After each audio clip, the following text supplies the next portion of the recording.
Max Fried Chicken by Ninong Rai. First, pakukulaan ko muna siya guys. Nilagyan ko siya dyan ng tanglad, laurel, luya, bawang, sibuyas, paminta at asin. Tapos antayin lang natin siya kumulo.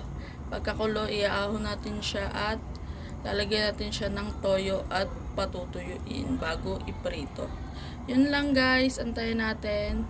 Next step, papakita ko sa inyo. Ito na guys yung pinakulo kong chicken. Ayan, as you can see, hiwa-hiwa na siya. Hindi siya yung buo na katulad talaga sa Max. Tapos guys, lalagyan natin siya ng toyo. Pahidan lang natin siya guys. Ayan. Tapos pagtapos nito guys, pag napahidan ko na siya lahat, tsaka ko siya palalamigin. I mean, pahangin hanggat matuyo.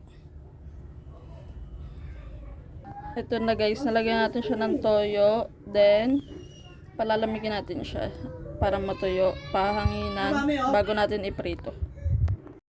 Ayan guys, tuyo na ang ating chicken. Ready to fry na siya.